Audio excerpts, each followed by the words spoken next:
you got to get your expectations in line with reality. That's about being a grown-up. That's about being mature. And number two, it's very interesting, this good enough sex, so to speak. I think you're talking about good enough sex. I was interviewed by a magazine in the UK, or I don't know, it was an online or whatever, but there's this big movement that got started by exactly the pressure you're describing of Steven Spielberg sex versus Woody Allen, that let's celebrate the fact that we have what some people call married sex or good enough sex, or we have 2 or 3 positions that we use and we like them, and we don't have to be, getting out the chandeliers, and that we really celebrate the fact that it works for us. And we've come up with positions that probably favor the male as well as the female orgasm, because most positions favor the male orgasm, not the female. So they've worked it out, and it's working for them. And they say, don't be pressuring us. If it ain't broke, don't fix it. Now, you're also really touching on a very, very sensitive area. And what you were saying is, okay, how do you negotiate? How do you tone this down a little bit?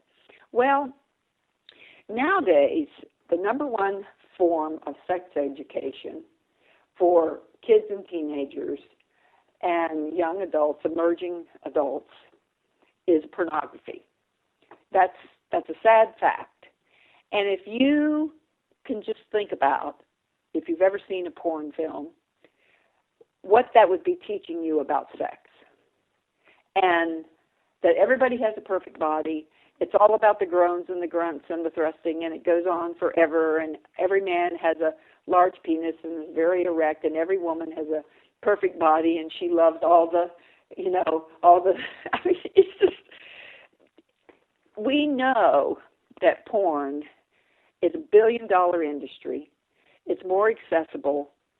Kids are seeing it at a younger age. We also know it's causing and it's wreaking havoc in the bedroom of many couples, because it sets up an unrealistic expectation of a normal human being. It sets up an unusual, unrealistic expectation of what most bodies look like, men and women. It sets up this novelty, this unending novelty from the internet. I mean, no real-life human can keep changing that many times, that many ways.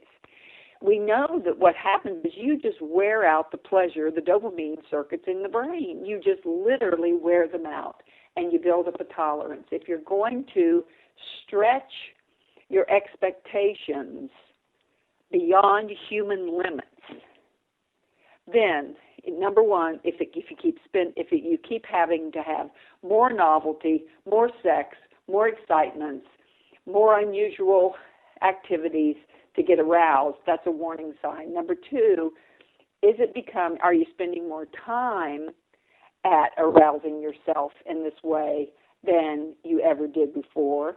It's taking time away from other important activities. And number three, is it lowering your performance or your attraction with your real-life partner? And number four, is it even interfering with work and relationships? Is it a problem in the important relationships at work and home? So those are some warning signs about this. Are my expectations unrealistic? And how, if I start having the answer to these questions be a little unsettling, then we're looking at warning signs for maybe let's back off, let's get more realistic, let's go into a period of greater abstinence, being realistic about expectations with a real live partner, and to begin to celebrate good enough sex.